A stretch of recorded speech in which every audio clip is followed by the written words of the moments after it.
मयि सर्वाणि कर्माणि सन्न्यस्याध्यात्मचेतसा निराशीः निर्ममो भूत्वा युध्यस्व विगतज्वरः। ॐ भूर्भुवस्सुः तत्सवितुर्वरेण्यं भर्गो देवस्य धीमहि धियो यो नः प्रचोदयात्। देवतुल्य माँ शक्ति आज स्वाध्याय चिंतन का हमारा क्रमांक है 538 और आज हमारे बीच में आदरणीय डॉक्टर एस.एस. भदौरिया साहब जो कमिश्नर इनकम टैक्स कानपुर हैं। आपका जो विषय है वो है गीता के सहज भाव पार्ट 23। इससे पूर्व भी भाग 22 ले चुके हैं। हम आदरणीय भदौरिया साहब से निवेदन करते हैं परम आदरणीय शर्मा साहब, कालरा साहब और सभी सुधी जनों को सादर अभिवादन करते हुए गायत्री मंत्र के उपरांत चर्चा का आरंभ करेंगे। ओम भूर्भुवः स्वः तत्सवितुर्वरेण्यं भर्गो देवस्य धीमहि धियो यो नः प्रचोदयात्। श्रीमद् भगवद गीता के आरंभिक 8 अध्यायों के उपरांत हम लोग एक ऐसे पड़ाव पर पहुंच चुके हैं जहां भगवान श्री कृष्ण ने अर्जुन को विषाद योग के उपरांत सांख्य योग, कर्म योग, ज्ञान योग, संन्यास योग, ध्यान योग, ज्ञान विज्ञान योग और अक्षर ब्रह्म योग पर विस्तृत विचार विमर्श करने के उपरांत साधक की मानसिक संरचना और उस मानसिक संरचना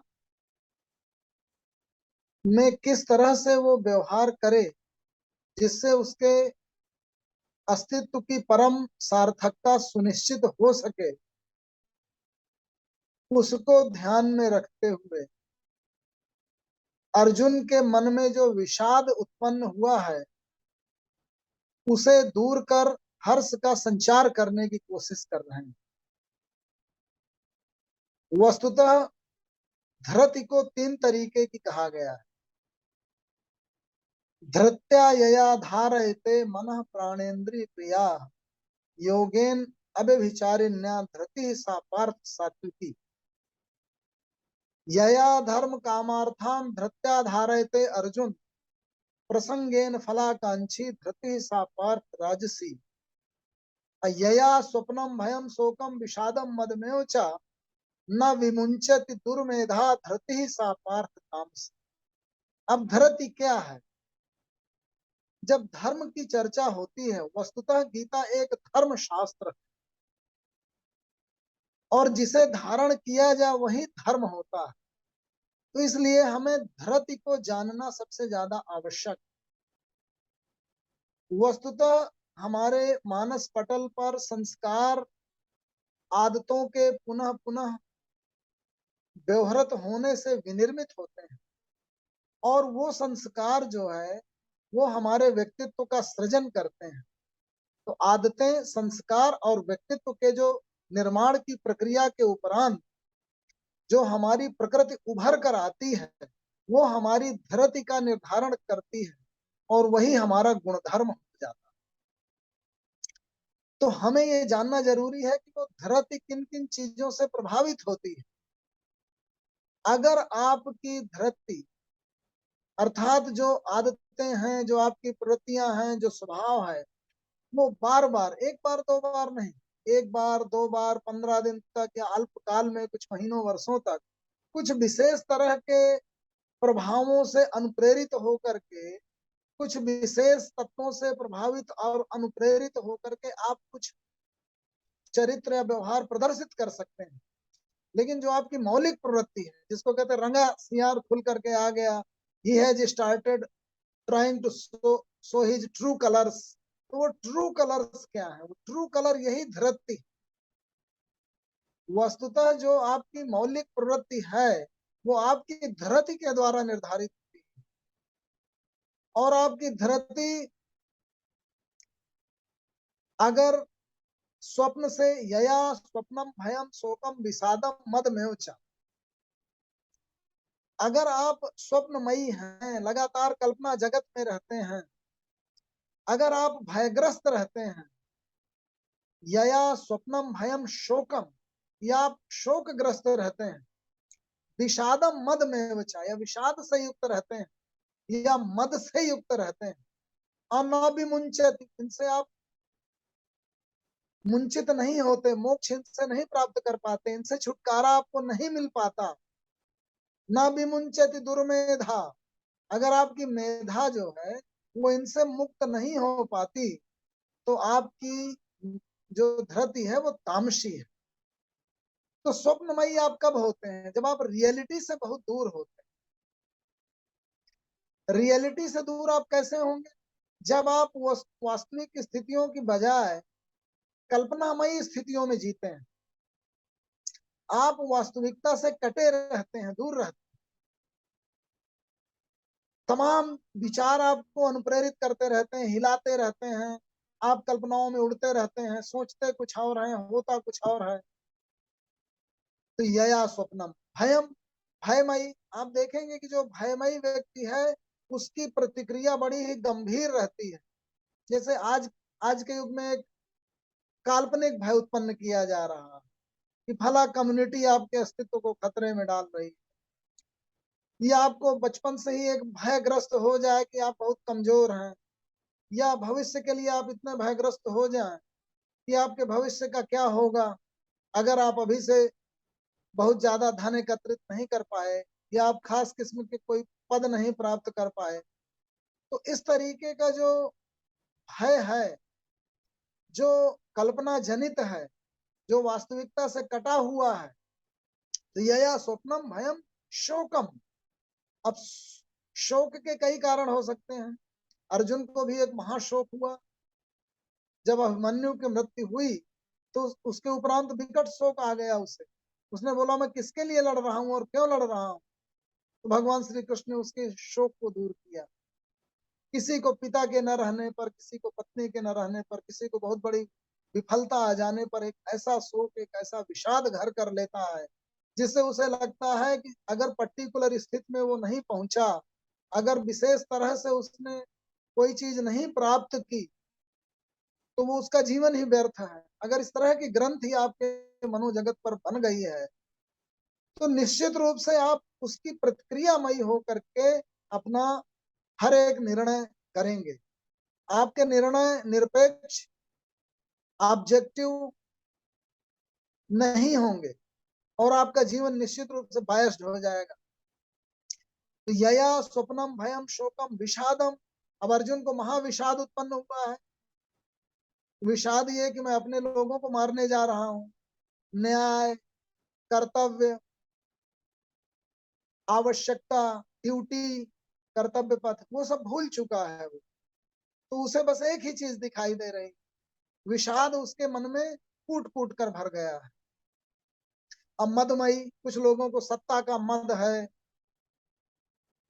धन का मद है, शक्ति का मद है, अपने संबंधियों का मद है, अपने ज्ञान का मद है। तो ये जो आपकी धरती को संचालित करने में अगर ये सब फैक्टर्स महत्वपूर्ण हो गए तो आपका जो धर्म है वो विकृत होगा।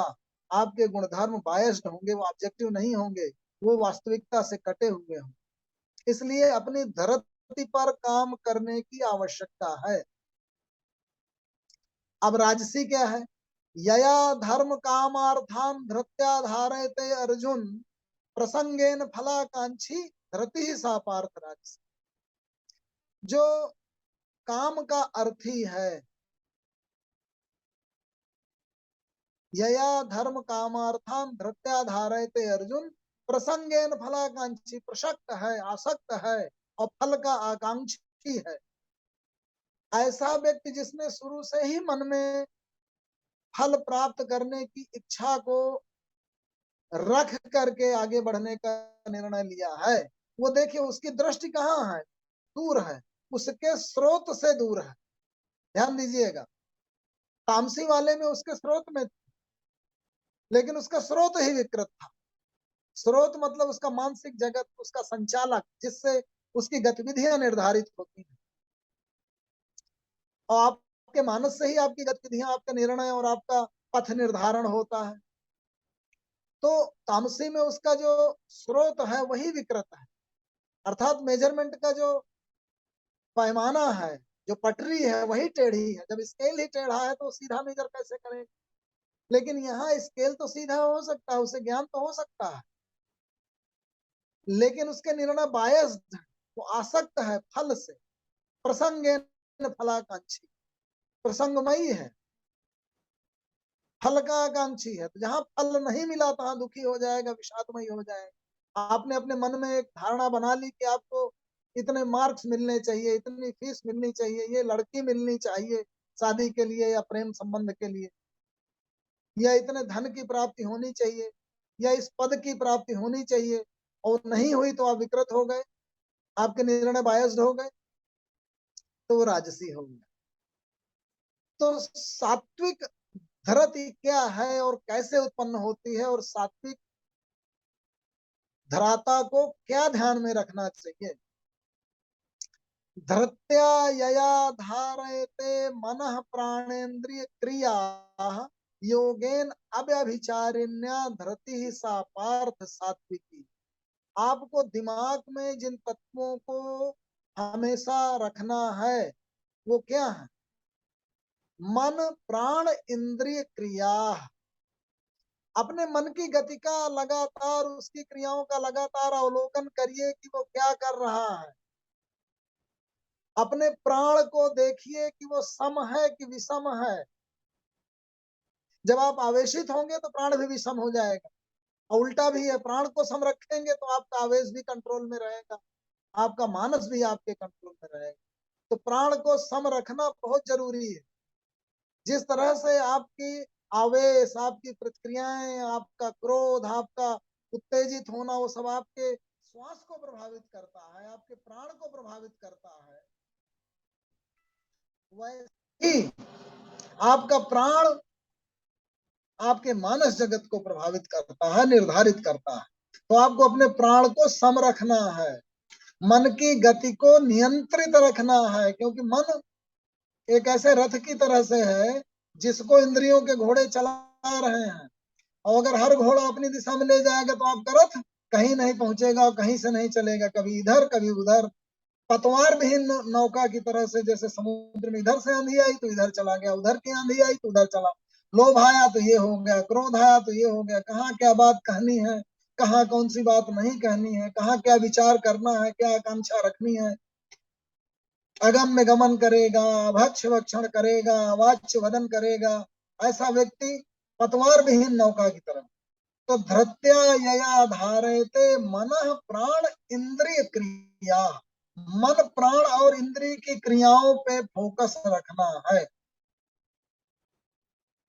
योगेन अव्यभिचारिण्य, योगमयी होकर के समस्त शक्तियों को एक निष्ठ कर, समस्त ऊर्जाओं को चैनलाइज कर। अव्यभिचारिण्य, व्यभिचार नहीं होना चाहिए मानस का, आचार सदाचार होना चाहिए। जहां व्यभिचार आया तहां विकृति आई। तो कुल मिला के श्री कृष्ण ने अर्जुन को बहुत अच्छी तरह से बताया। शुरू से ही जो गीता की समस्या है, धर्म क्षेत्र की समस्या है। धर्म क्षेत्र कुरुक्षेत्र समवेता युत्सव, कर्म की समस्या है, कैसे कर्म हो, तभी तो कुरुक्षेत्र है जो कर्म का क्षेत्र है। तो अगर आपके कर्म धर्ममयी हैं तो आपकी विजय होगी। यत्र योगेश्वरः कृष्ण यत्र पार्थो धनुर्धरः तत्र श्रीर्विजयो भूत्र ध्रुवा नीतिर्मतिर्मम। तो योगेश्वर कृष्ण, जहां पे आप योग के ईश्वर हुए, योगेन अव्यभिचारिण्य हुए, योगमय हुए, तो योगेश्वर हो गए। जहां योगेश्वर है वहीं विजय है। यत्र योगेश्वर कृष्ण, तो आपके कर्म धर्ममयी होनी चाहिए, वहीं से समस्या शुरू हुई। और धर्म की जड़ आपकी धरती है, और धरती आपकी क्या देखे और कहाँ फोकस रखे वो ध्यान में रख लीजिए। अभी से गांठ बांध लीजिए कि सात्विक धरती वो है जो अपने स्रोत पर ध्यान रखती है और आपका स्रोत, आपका संचालक, आपका मार्गदर्शक, सृष्टा, नियंत्रक, सब कुछ आपका मानस पटल है, मानस जगत है, वहीं पे चेतना का स्रोत है। उसका ध्यान हमेशा आपके श्वास पर, आपके मन पर, आपके इंद्रिय की गतियों पर चैनलाइज्ड होकर के और कर्तव्य पथ, बुद्धि पथ पर होना चाहिए। उसे आसक्त नहीं होना चाहिए, फलाकांक्षी नहीं होना चाहिए, उसे स्वप्नमयी, भय से ग्रस्त, शोकमयी, विषादमयी, मदमयी नहीं होना चाहिए। ये है असली धर्म। अगर इसका आप ध्यान रखेंगे तो आपका धर्म सही रहेगा और सही मार्ग पर जाएंगे। तो यहाँ से ये कंक्लूडिंग चीज मैंने बताई, 18वें अध्याय से उठाया था मैंने। अब बात मैं अभी 9वें अध्याय की कर रहा हूँ, तो मैंने आपको बता दिया कि हम वहां पहुंच रहे हैं। और चले कहां से थे?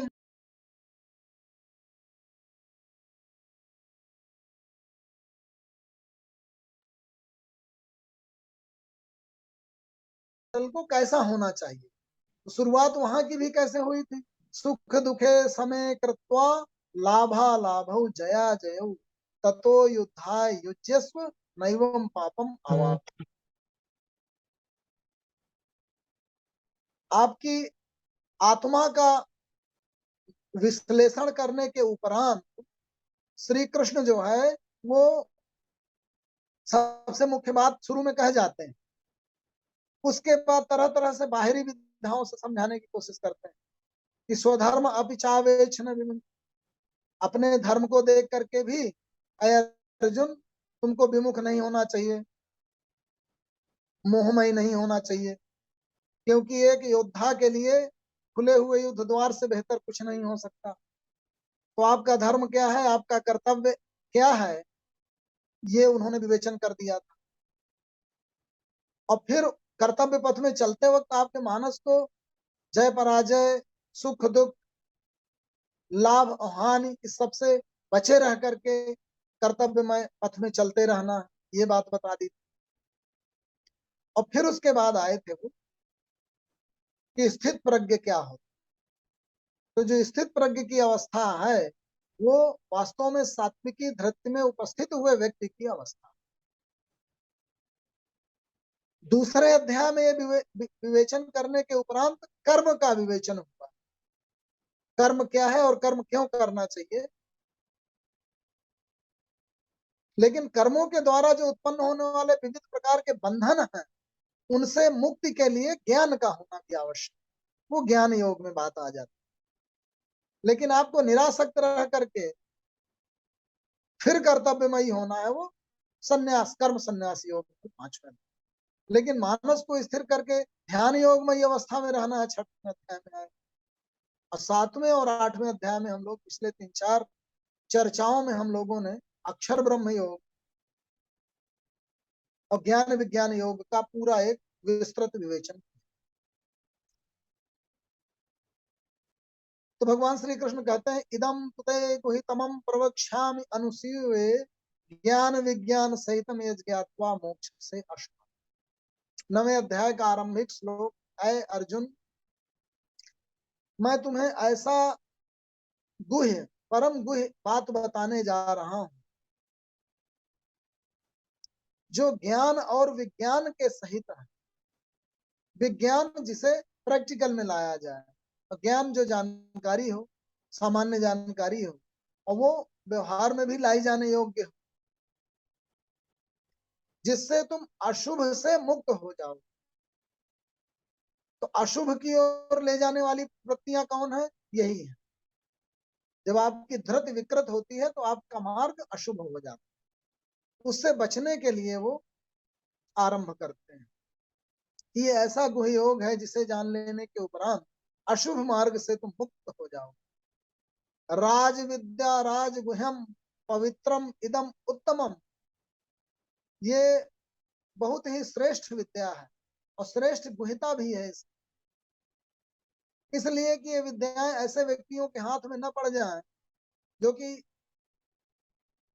गलत कर्म करने वाले हों, इसलिए इसे गुह्य कहा गया।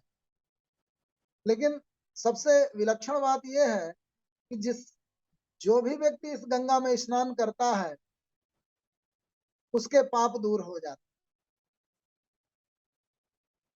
खुद ही वो शुद्ध हो जाता है, खुद ही वो तमाम तरीके के विकृतियों से मुक्त हो जाता है। इसीलिए इसको पवित्र कहा। राज विद्या उत्तम पवित्रता कही गई। राज विद्या राजभयम पवित्रम इदम, प्रत्यक्ष अवगमम धर्मम कर्तुम सूक्ष्मम अव्ययम।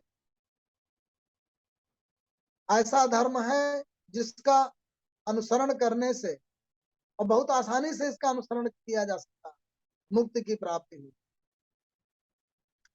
अश्रद्धा न पुरुषा धर्मस्य से परंतप अप्राप्य माम निवर्तन्ते मृत्यु संसार वर्तमान। जिन व्यक्तियों के अंदर श्रद्धा भाव की कमी है वो इस धर्म के मार्ग में बहुत आगे तक नहीं पहुंच पाते, और इसीलिए इस मृत्युमयी संसार में पुनः वापस आ जाते। तो श्रद्धा क्यों महत्वपूर्ण है? अश्रद्धा है क्या? श्रद्धा वस्तुतः एक ऐसी मानसिक स्थिति है जो तर्क और ज्ञान विज्ञान में लगातार विश्लेषणमयी होने के उपरांत व्यक्ति एक ऐसे पड़ाव पर पहुंचता है जहां पे उन अपने द्वारा पहुंचे गए निष्कर्षों को अपनाने लगता। देखिए, कहा जाता है कि आप वही पढ़ते हैं जो आप पढ़ना चाहते हैं, आप वही देखते हैं जो आप देखना चाहते हैं। अर्थात आप अपने अगल बगल की सृष्टि में, अपने मानस पटल पर तमाम तरीके के जो निष्कर्ष निकल चुके हैं उन्हीं को वेरीफाई करते रहते हैं। नई बातें सुनने में, नई बातों को देखने में, नई बातें नजर में आने में आपकी नजर ही बदलनी पड़ती, तभी आप उधर पहुंच पाते हैं। अदरवाइज मोस्टली आप क्या कर रहे होते हैं, अपने ही निष्कर्षों को, अपने ही द्वारा डिराइव किए गए कंक्लूजन्स को रेटिफाई, वेरीफाई और सपोर्ट करते रहते हैं कि हाँ हाँ मैं सोच रहा था, हाँ हाँ मैं। इसीलिए ज्ञान जो है, जो अनुभव गम्य होता है वो दृढ़ होता है, मजबूत होता है, और जो सुना सुनाया होता है वो इसीलिए नकली होता है, क्योंकि वो अस्थिर होता है। आपके निष्कर्ष बदल जाते हैं जब अनुभव से पके हुए आपके समस्त मानस पटल को स्पंदित करते हुए जो निष्कर्ष निकलते हैं वो आपके अपने होते हैं। तो जब तरह तरह के विचारों में, तरह तरह के तर्कों से आपका मानस पटल विश्लेषण कर करके पड़ाव पर एक निष्कर्ष पर पहुंच जाए तो वहां पे संश्लेषण होना, वहां पे श्रद्धा भाव का मौजूद होना, उपस्थित होना बहुत आवश्यक है। अदरवाइज क्या होगा, आप निरंतर विश्लेषण करते रहेंगे, आप बस चलते रहेंगे, आप कहीं ठहरेंगे नहीं।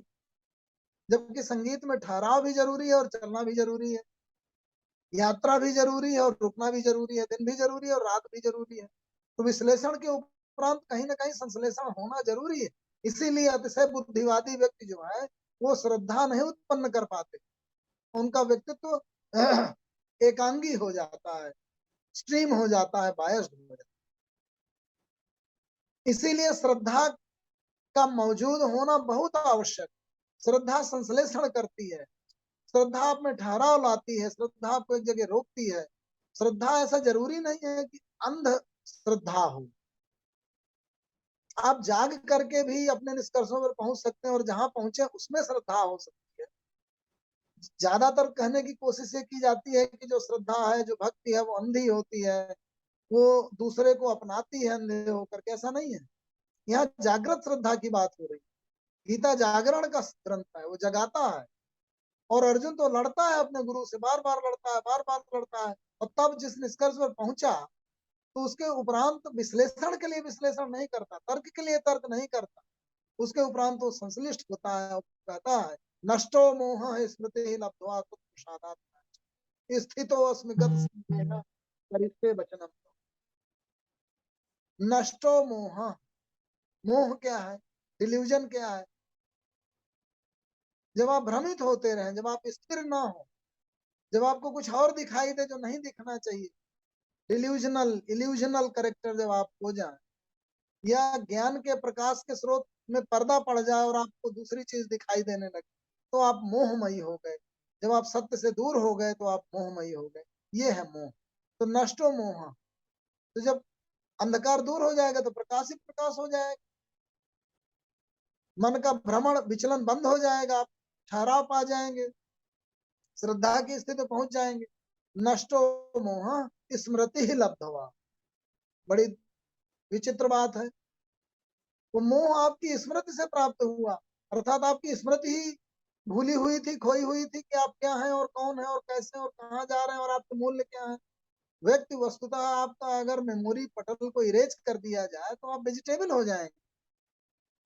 आप देखिए, आप जिन अनुभवों को संचित करके आप बने हुए हैं, अगर उनको हटा लिया जाए तो आप वेजिटेबल हो जाएंगे, आप क्लीन स्लेट हो जाएंगे, आप एक छोटे बच्चे हो जाएंगे। आपके अंदर से सारी मेमोरीज, आपके सारे अनुभव, आपके सारे सीखे हुए ज्ञान, जानी हुई जानकारियां जब इरेज हो जाती हैं तो आप नहीं रह जाते। मनुष्य स्मृतियों का पटल, स्मृतियों का पुंज है व्यक्ति। उन स्मृतियों के समाप्त होते हैं उसका व्यक्तित्व समाप्त।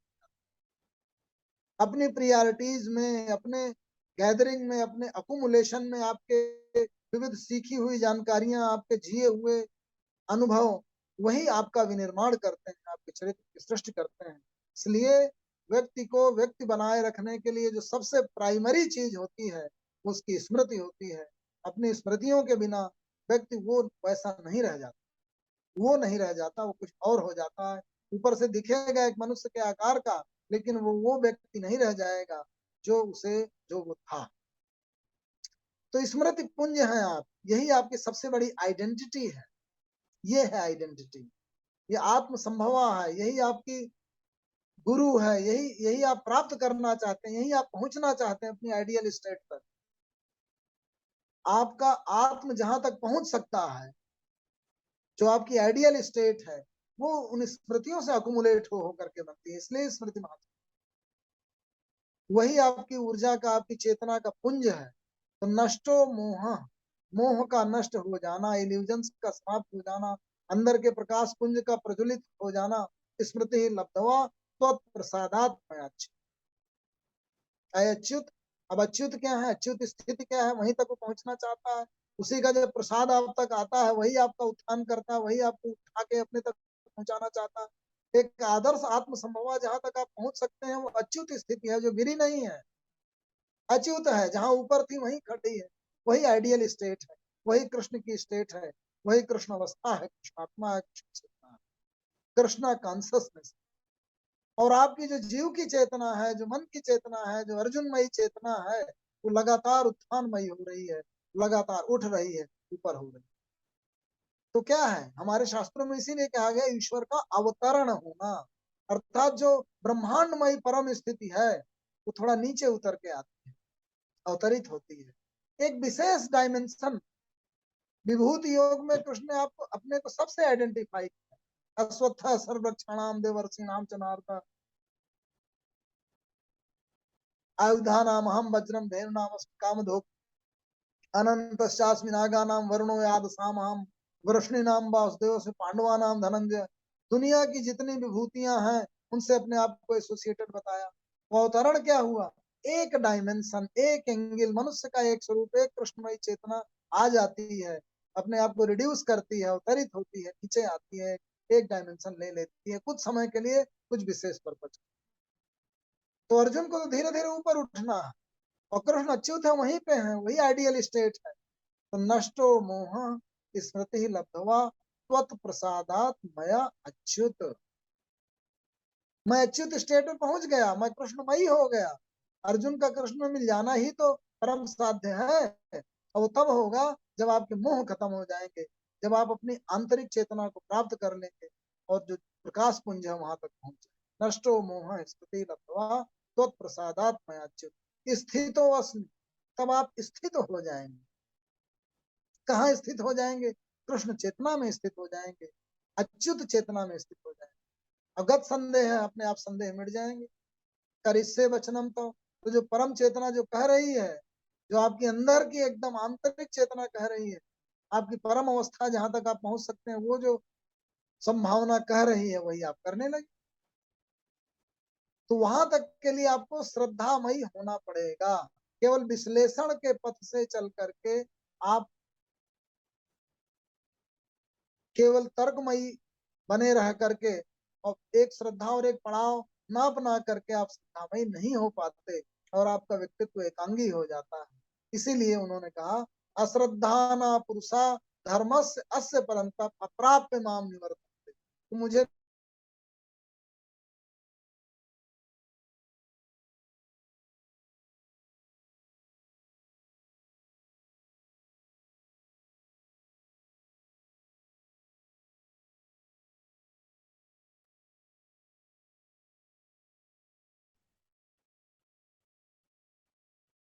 साउंड बंद हो गई शायद लगता है आपके ना।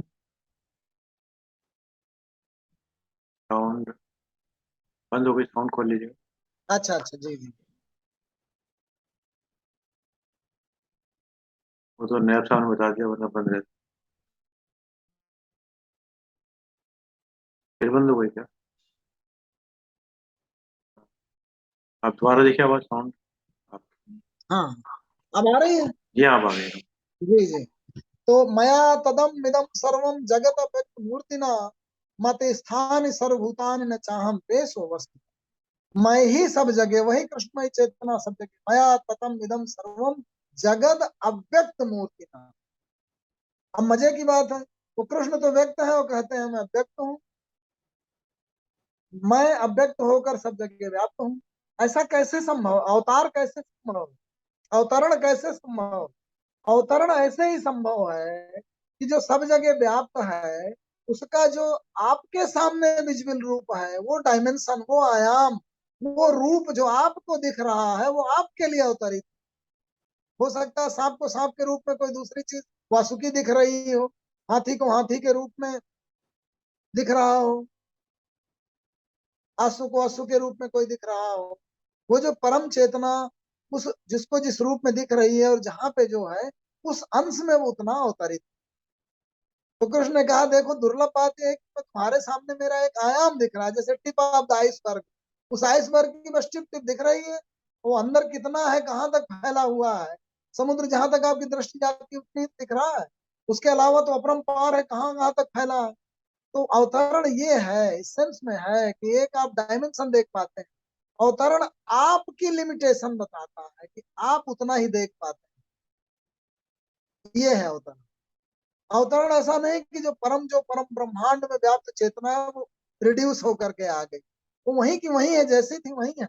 उसका बस आपको वो अंश परिलक्षित हो गया, प्रस्फुटित हो गया, आपको प्रकाश नहीं हो। तभी वो कहते हैं मया ततम इदम सर्वम जगत अव्यक्त मूर्ति ना। मैं व्यक्त होकर के सब जगह व्याप्त हूँ। मत स्थान सर्वभूतानि, मेरे ही स्थान में सारे भूत जितने भी एग्जिस्टेंस हैं, जो भी अस्तित्वमयी हैं, वो मुझ में ही हैं। जैसे वातावरण में तमाम सारी चीजें हैं, वातावरण कहाँ पे है? वो आकाश में है। आकाश से भी सूक्ष्म जो है, जो सूक्ष्मतर है, जिसके डोमेन में सब कुछ घटित हो रहा है, उपस्थित है, वो कहने का उनका मतलब। मत स्थान सर्वभूतानि न च अहम तेषु अवस्थितम। मैं उसमें नहीं हूं, मैं उसमें भी सूक्ष्मतर हूँ। मुझ में तो वो सब है, लेकिन मैं उनमें नहीं। मेरे ही डोमेन में, जैसे उसको आगे एक्सप्लेन भी करते हैं, मया तदम इदम सर्वम जगत व्यक्त मूर्तिना मत स्थान सर्वभूतानि न चाहम ते सुस्तम न च मत स्थान भूतानि पश्चिमे योग महेश्वरम भूत भरत न च भूतस्थो ममात्मा भूत भावन। मेरी जो आत्मा है वो सारे भूतों को उत्पन्न करती है, भूत भावन है। भूत जो हो, भू माने होना, भूत माने जो हो, भूत भावन भूतों को उत्पन्न करने वाला, भूत भावन भूतेश्वर जिसको कहते हैं। मुझसे ही समस्त भूतों की, समस्त एग्जिस्टेंस मई की, समस्त अस्तित्वमयी की उत्पत्ति हो रही है। मैं उन सब में, वो सब मुझ में उपस्थित हैं, और मैं जहां चाहता हूँ वहीं उपस्थित। उनकी चेतना मुझे जब आइडेंटिफाई, जानत तुम्हें तुम्हें हो ही जाए, जब मेरे साथ अपने आप को आइडेंटिफाई कर लेती है तो मुझ में ही हो पाती है, और जब नहीं कर पाती तो मुझ में है लेकिन मुझको नहीं जान पाती, मुझमें अवस्थित होकर के उससे दूर है। मत स्थान सर्वभूतानि न चाहम ते सुवस्थितम। न च मते स्थान भूतानि पश्यति योगमयस्तम भूत भरत न च भूतस्थु महात्मा। देखिए कि कैसी सुंदर व्याख्या करते हैं। जिस तरीके से वायु आकाश में स्थित है, वैसे ही समस्त अस्तित्वमयी जगत मुझ में स्थित, मतलब सूक्ष्म से भी सूक्ष्मतर है। यथा आकाश स्थितो नित्यम वायु सर्वत्र गो महान। जिस तरह से आकाश में वायु स्थित होकर के चलती रहती है, गतिमयी रहती है, उसी तरह से मुझ में तमाम अस्तित्वमयी जगत मेरी सूक्ष्मता में ही सब कुछ अवस्थित।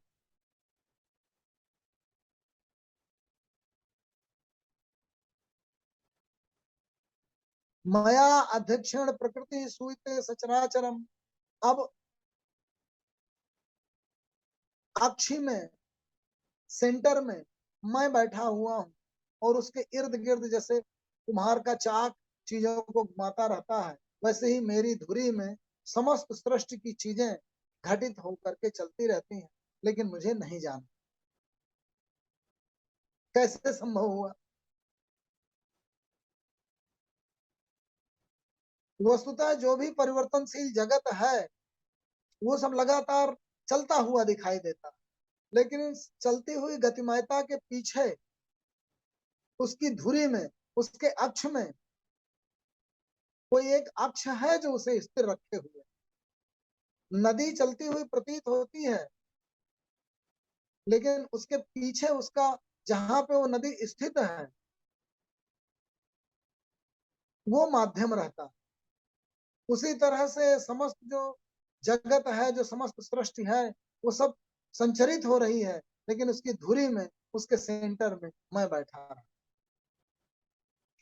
अवजानन्ति मां मूढ़ा मानुषीम तनुमाश्रितिम परम भावम अजानन्तो मम भूत महेश्वरम। जो मूढ़ व्यक्ति हैं वो मुझे मानुष रूप में ही देख पाते हैं। अवजानन्ति मां मूढ़ा मानुषीम तनुम आश्रितिम, कि मैं मनुष्य शरीर को लेकर के मनुष्यमयी हूँ, लेकिन वो मूढ़ व्यक्ति ये नहीं जान पाते कि समस्त भूतों को उत्पन्न करने वाला मैं सूक्ष्म से भी सूक्ष्मतर हूँ। अवजानन्ति मां मूढ़ा मानुषीम तनुमाश्रितिम परम भावम अजानन्तो मम भूत महेश्वरम। मेरे उस परम भाव को नहीं जान पाते कि समस्त भूतों का ईश्वर मैं ही। यहाँ पर सगुण और निर्गुण का जो सूक्ष्म समझ है वो विकसित हो जाती है अर्जुन के अंदर, क्योंकि अर्जुन लगातार इस चीज को देख रहा है। अर्जुन लगातार ये चीज जान रहा है कि कृष्ण वस्तुतः जिस रूप में दिखाई पड़ रहे हैं वो केवल एक आयाम है, वो टिप ऑफ द आइसबर्ग है। उनकी जो पहुंच है, उनकी जो स्थिति है, वो वस्तुतः सर्वत्र है। और अर्जुन को उसकी समझ और उसके ज्ञान और उसकी दृष्टि के अनुसार केवल वही आयाम दिखाई दे रहा है जो देखने की कोशिश कर रहा है। जितना देख पा रहा है, जितना दिखाया जा रहा है, अर्जुन का जब मस्तिष्क, अर्जुन की दृष्टि, अर्जुन का विचार और अर्जुन की चेतना जब कृष्णमयी हो जाएगी, उसमें कोई ना कोई प्रतिबंध है, उसमें कोई ना कोई बंधन है, उसमें कोई ना कोई रुकावटें हैं, उसमें कोई ना कोई लोचे हैं, डिस्टॉर्शंस हैं, जिसकी वजह से वो कृष्णमयी नहीं हो पाए। और जब उसका मानस पटल धुल करके एक झील की तरह हो जाएगा, तो उसके ऊपर से जब किसी भी चीज की हंसों की कतार उड़ती हुई निकलेगी तो उसका प्रतिबिंब अपने आप स्फुटित हो जाएगा। तो जब लहराता है जिस तरीके से मानसरोवर, तो उसमें कोई प्रतिबिंब स्थिर नहीं बन पाता। उसी तरह से विचलित मानस पटल पर कोई भी विचार दृढ़ रूप से स्थिर नहीं हो पाता और उसका व्यक्तित्व फ्लिकरिंग रहता है। स्थिर प्रज्ञता उसमें नहीं आती, उसमें स्थिरता नहीं आती, उसमें चारित्रिक दृढ़ता नहीं।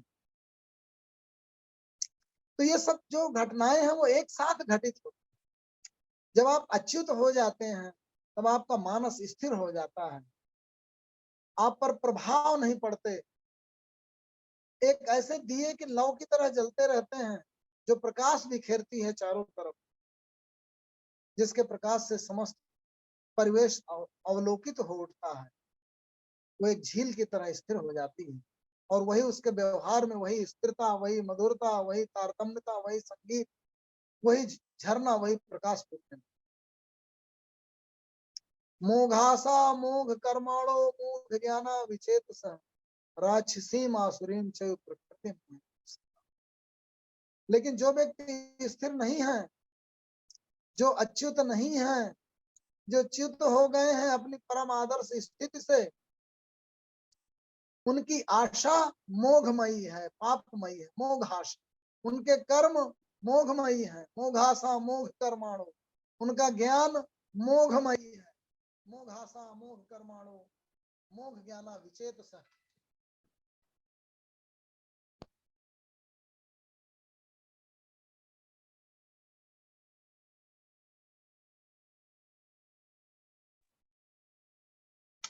मोघाशा मोघ कर्माणो मोघ ज्ञाना विचेत स। चेतस हो गया है, चेतस हो, और चेतस जब पूर्ण रूप से प्रकाशमान हो जाएगा, उस प्रकाश से अवलोकित होकर के, उस प्रकाश से प्रकाशित होकर समस्त मोह, समस्त अंधकार दूर हो। तो आपकी आशाएं मोहमयी न हो, आपके कर्म मोहमयी न हो, आपका ज्ञान मोहमयी न हो। मोघाशा मोघ कर्माणो मोघ ज्ञान विचेत स। क्योंकि अगर मोहमयी हुए तो आप राक्षसी और आसुरी प्रकृति में पहुंच। राक्षसी और आसुरी प्रकृतियां और वृत्तियां ऐसे विकृत प्रकृतियां और प्रवृत्तियां हैं जो शक्ति, ज्ञान और तमाम संसाधनों के एकत्रीकरण से और उनकी मानसिक विकृति से उत्पन्न होती हैं। और वही रावण क्या था? रावण में अहम, परम शक्तिशाली था, परम ज्ञानी था, लेकिन अहम आ गया तो विकृत हो गया। तो एक भी डायमेंशन जब आपका गिर जाएगा और आप च्युत हो जाएंगे तो आप रावण हो जाएंगे, कंस हो जाएंगे, आप लोभी हो जाएंगे, आप बहुत खाने लगेंगे, कुंभकर्ण हो जाएंगे, कामी हो जाएंगे, मेघनाथ जैसे। तो कुल मिलाकर के जो विकृत प्रवृत्तियां हैं वो ऐसे ही सामान्य व्यक्ति ही विकृत होते हैं। आपके मन के अंदर से ही सब कुछ बनता है और वही व्यक्ति राम बन सकता है और वही व्यक्ति रावण बन जाता है। तो आज की चर्चा का अंतिम श्लोक पढ़ते हुए, महात्मना तु माम पार्थ, अंतिम श्लोक 13वां श्लोक 9वें अध्याय का। महात्मना तु माम पार्थ दैवीं प्रकृतिम आश्रितिम। लेकिन जो महात्मा लोग हैं वो दैवी प्रकृति को लेकर के उत्पन्न होते हैं। भजन्ति अनन्य मनसो ज्ञात्वा भूतादिम अव्ययम्। वो अनन्य भाव से मुझे भजते हैं, मेरा ध्यान करते हैं और मुझे इन समस्त भूतों का आदि समझकर मुझ तक पहुंच जाते हैं।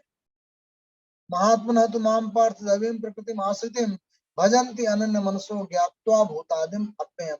इस समस्त भूतों का आदि, जहां से समस्त भूतों की सृष्टि होती है, समस्त भूतों की प्रवृत्ति प्रसरित होती है, निकलती है, ये जानकर और अव्यय जानकर कि मैं ऐसी आत्मा हूं जो जन्मती मरती नहीं है, जो रूप परिवर्तित नहीं करती, ऐसी परम अवस्था है, ये जान करके मेरा भजन करते हैं, अर्थात मुझे प्राप्त करने की कोशिश करते हैं। तो वस्तुतः इस समस्त अध्याय का जो आरंभ है वो कृष्ण इस रूप में करते हैं कि समस्त राज विद्या, राजगुही जो ज्ञान है उसको प्राप्त करने के लिए ऐ अर्जुन तुम्हें श्रद्धामयी होना पड़ेगा, क्योंकि अश्रद्धामयी होकर के तुम उस स्थिति तक नहीं पहुंच सकते। अपने को समस्त भूतों का, समस्त प्राणियों का आदि कहा, क्योंकि वहीं से सबकी प्रवृत्ति प्रसरित होती है। उसका रूपक ये बताया कि जैसे वायुमंडल में समस्त अस्तित्वमयी होते हैं और वायु भी जिस तरह से आकाश में स्थित होती है, वैसे ही मैं परम सूक्ष्म अवस्था में रह करके सब जगह विद्यमान हूँ। मेरी ही अक्ष के इर्द गिर्द सब चीजें घटित हो रही हैं। समस्त परिवर्तनशील जगत उस अपरिवर्तनमयी प्लेटफॉर्म पर अवस्थित है। और मेरी अच्युत अवस्था को लोग वास्तव में जो नहीं जान पाते, क्योंकि वो सच्ची स्थिति को नहीं जान पाए हैं, उन्होंने उस ज्ञान का अवलोकन नहीं किया, इसलिए मुझे एक व्यक्ति के रूप में जन्म लिया हुआ, प्रकट हुआ जानते हैं। और ऐसे व्यक्ति जिनकी आशाएं, जिनके कर्म, जिनके ज्ञान सब पापमयी है, मोहमयी है, विकृत है, वो आसुरी और राक्षसी स्थिति को पहुंचते हैं। जबकि जो महान आत्मा वाले व्यक्ति हैं, अर्थात जिनका हृदय विशाल है, जिन्होंने रिसीव किया उन ज्ञान की किरणों को समझा है, वो उसी तरह से खुद भी विशाल हृदय के साथ विस्तारित होकर के और उस परम भाव में पहुंच गए हैं। और इस तरह से इस अध्याय का आरंभ होता है। धन्यवाद आदरणीय डॉक्टर एस एस भोदरे साहब। आज आपने गीता के सहज भाव का भाग 23 लिया। अब मैं सभी लोगों को अनुरोध करता हूँ, फिर आज अंत में आदरणीय बागी शर्मा जी जो एडवोकेट सुप्रीम कोर्ट, और तो सब धन्यवाद करेंगे। जो ज्ञान योग, कर्म योग, भक्ति योग है, भक्ति योग में श्रद्धा की बात आती है और समर्पण की बात आती है, पर राजयोग में श्रद्धा की बात भगवान ने कही है। राजयोग में श्रद्धा कितनी जरूरत क्यों है, नंबर एक। दूसरा ये है, जो 90वें अध्याय का आपने 5वां श्लोक पढ़ा है, उसमें भगवान कहते हैं मेरा योग देख। योग का मतलब यहाँ पर क्या है? युजर संयमने है या युजर योगे है, युजर समाधो है?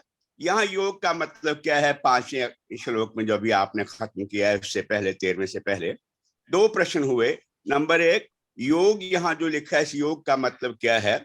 और दूसरा, जो श्रद्धा की जरूरत है भक्ति के मुकाबले, राज विद्या के रेफरेंस में भगवान ने कहा है श्रद्धा होनी चाहिए। ये विवेक होना चाहिए, श्रद्धा होनी चाहिए। वस्तुतः कालना साहब, हमारे शास्त्रों में जागृत, देखिए धृतराष्ट्र जो है वो एक अंधता के प्रतीक है। बेशक। और हमारे शास्त्रों में गुरु से जो हमारे शिष्य हैं वो लगातार शास्त्रार्थ करते करते ही निष्कर्षों तक पहुंचते हैं। तो ज्ञान, जागृति, प्रकाश तो प्रथम कंडीशन है। और लगातार, और बिना विश्लेषण के, बिना तर्क के, बिना रीजन के, बिना बुद्धि के आप वो मार्ग चल ही नहीं सकते। तो हमें श्रद्धा तक पहुंचना है, लेकिन जागृत श्रद्धा तक पहुंचना है। हमारे जो शास्त्र है, हमें जगाते हैं, हमें सुलाते नहीं हैं। तो जिसको मार्क्स ने अफीम कहा, या जिसको सुलाने वाला कहा, या जिसको बताया कि वो तो हमारी बुद्धि को मार देता है, वो एक अंध धृतराष्ट्रमयी व्यक्तित्व की बात की, एक मोह की बात की। हमारे शास्त्र में जगाते हैं, हमें प्रकाशित करते हैं, और उसके उपरांत जिस निष्कर्षों पर हम पहुंचे, वहां पे फिर संश्लिष्ट होने की, वहां पे रुकने की बात करते हैं। इसलिए मेरे हिसाब से हमारी जो श्रद्धा है वो जागृत श्रद्धा है, वो अंधी नहीं है, वो तर्कमयी भी है, ज्ञानमयी भी है, प्रकाशमयी भी है। इसलिए मैं इस श्रद्धा को अंधी श्रद्धा बिल्कुल नहीं मानता, मैं इसको अफीम बिल्कुल नहीं मानता। इसलिए जो धर्म है हमारे यहाँ, वो मार्क्स उसकी व्याख्या नहीं कर पाया, उसको नहीं ये साउंड बंद है काला साहब के। जो 5वें श्लोक में, 90वें अध्याय के 5वें श्लोक में भी आपने पढ़ा है, योग ईश्वरम। तो योगम ऐश्वरम जो है, इस योग का मतलब यहाँ पर क्या है? प्रभाव वही सब सारे डायमेंशन मिलकर के एक हो जाएं। योगमयी वस्तुतः हमारे यहाँ जब पतंजलि को पढ़ेंगे तो योग एक तरीके का मन को रिस्ट्रेन से ज्यादा है। कई जगह लोग बोलते हैं रोकने को है। जी। तो हमारे यहाँ जो है वो रिस्ट्रेन की बात हर जगह की जाती है। तो योग जुड़ना है, साधक का साध्य से जुड़ना, समस्त मानसिक प्रवृत्तियों का एकीकृत हो जाना, इंटीग्रेशन करना। लेकिन ध्यान ये रखना पड़ेगा कि बुद्धि से इंटीग्रेशन तभी होगा जब हम चित्त की वृत्तियों का निरोध करेंगे। तो मन जो है वो अंधकारमयी है, वो हमें रोक देता है, हमें भटका देता है, हमें विचलित कर देता है, तो बुद्धि से फिर हम नहीं मिल पाते। तो यात्रा के लिए निकलती रही है बुद्धि, लेकिन हृदय को साथ में लेकर। तो बुद्धि और हृदय का संयोग करना है और मन का नियंत्रित करना है, उसको काबू में रखना है, क्योंकि वो अदरवाइज बुद्धि और हृदय दोनों को साइड में रख के और अपने हिसाब से चलने लगेगा, फिर गलत हो जाएगा, फिर विपरीत। ठीक है डॉक्टर। तो डॉक्टर स्थिर मन से तो कंपैरेटिवली स्थिर बुद्धि होना चाहिए ना। स्थिर मन तो फिर भी जो बुद्धि की स्थिरता है, स्थिर प्रज्ञता की बात की जाती है। प्रज्ञा की स्थिरता तभी आती है जब मन के प्रभावों से मुक्ति मिल जाती है जी। तो धृति, देखिए आप शुरू में इसीलिए धृति पे ज्यादा जोर मैंने दिया कि जब बार बार करके दसियों सालों में आप जिस पर्सनालिटी तक पहुंचते हैं वो धृति है, और वो स्थिर कारकों पे निर्भर होना चाहिए। मन की गति को रोक करके, श्वास प्राण आदि को रोक करके बुद्धि संचालित हो जाए। धृत्याया धारते मन प्राणेन्द्रिय क्रिया योगेन अव्यभिचारी, योगी और अव्यभिचारी हो जाए, ऐसी स्थिति पहुंच जाए, उसमें स्वप्न भय शोक मद इन सबके प्रभाव ना पड़े और वो आकांक्षामयी न रह जाए। बहुत अच्छे भाव आज तो प्रकट किए हैं आप, नए नए भाव। कोई जिज्ञासा किसी और की? चलिए मैं ही पूछ लेता हूँ डॉक्टर साहब। ये जो अभी आदरणीय काला साहब ने प्रश्न किए, मेरे प्रश्न तो इतने जटिल या वैसे नहीं है, वो तो हल्की बात कर रहा हूँ। ये जो श्रद्धा है, तो इस श्रद्धा में क्या ये मान के चलें जो ज्ञानी लोग होते हैं, जैसे एक जगह आपने कहा कि ज्यादातर व्यक्ति जो हैं वही सुनना चाहते हैं जो चाहते हैं, वही बोलना चाहते हैं जो चाहते हैं, मतलब तो क्या श्रद्धा ज्ञानी लोगों को कम होती है, ज्ञानी को ज्यादा होती है, ऐसा है क्या? नहीं, वो एक्चुअली क्या होता है ना, वही मैंने कहा कि जब आपका मानस हिलता रहता है तो आप में ऊपर उड़ती हुई हंस की पंक्ति का चित्र नहीं आपकी झील में जो है वो दिख पाता है, उतर पाता है। तो आप वही देखते हैं जो देखना चाहते हैं। का मतलब ये हुआ कि आप में तरह तरह के विचार इतने प्रभावी हैं कि आपका रिसेप्शन कमजोर पड़ जाता है। अंदर इतने उपद्रव मचे हुए हैं कि आप कुछ देख ही नहीं पाते, सुन ही नहीं पाते, उनके प्रभावों में फंसे और उलझे रहते। तो जो समझदार, जो स्थिर व्यक्ति है, वो इतना उसकी ग्रहणशीलता बढ़ जाती है कि बस सुनेगा और समझ जाएगा।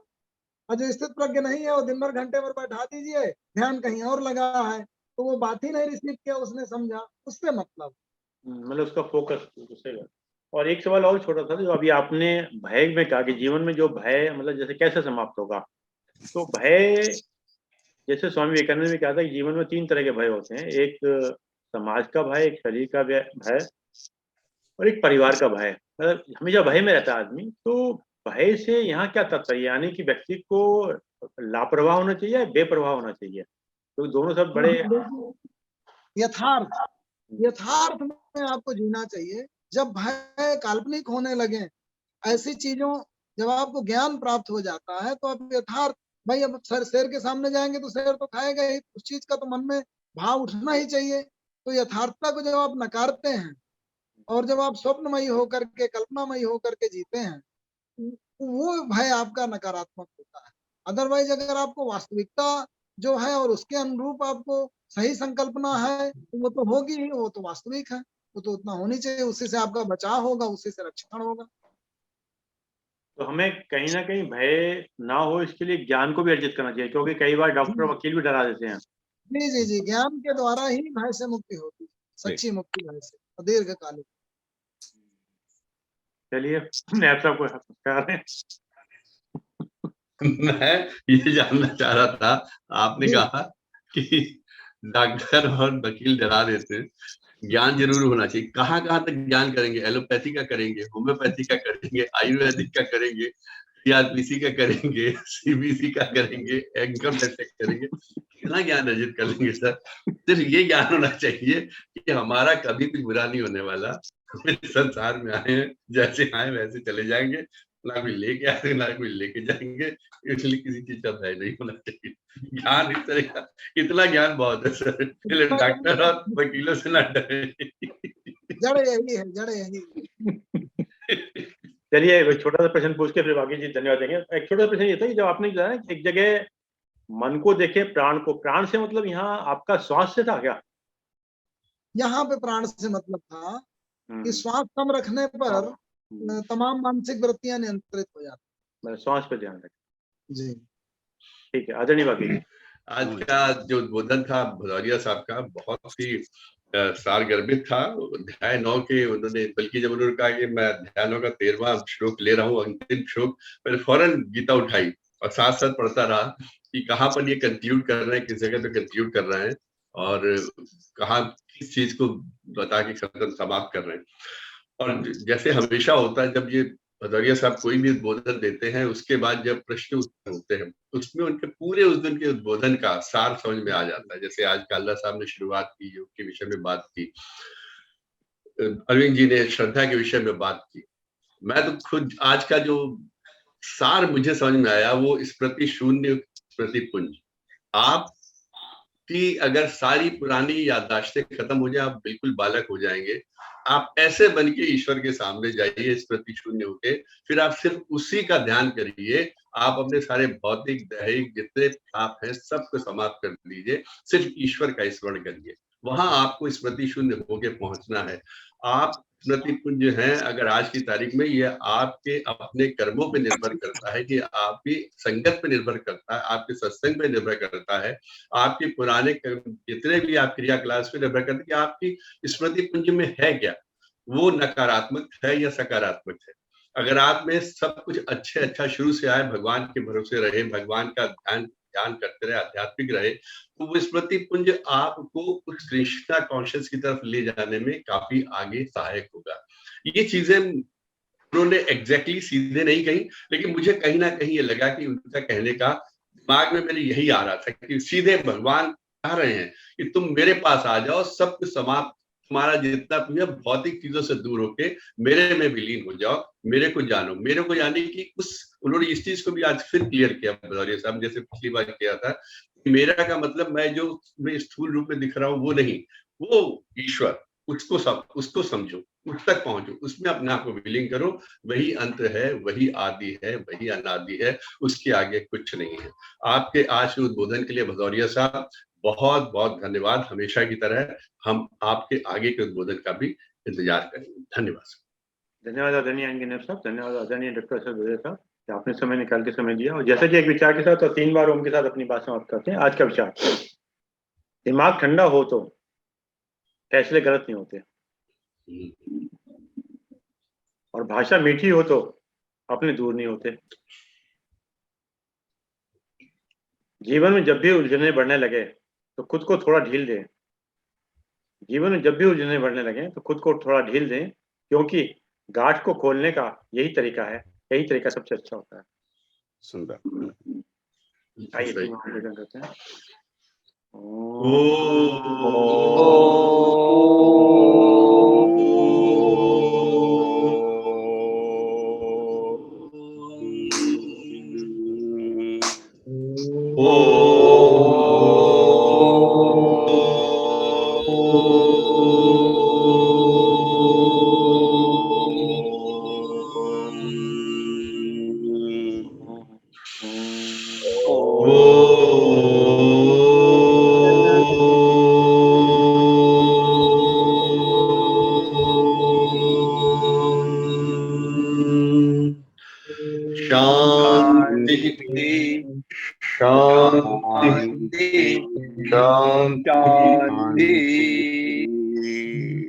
सभी को प्रणाम। नमस्कार।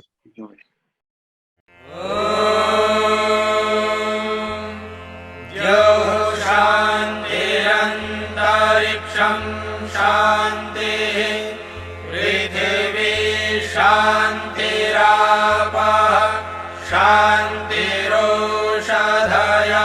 शान्तिः वनस्पतयः शान्तिर्विश्वे देवाः शान्तिर्ब्रह्म शान्तिः सर्वं शान्तिः शान्तिरेव शान्तिः।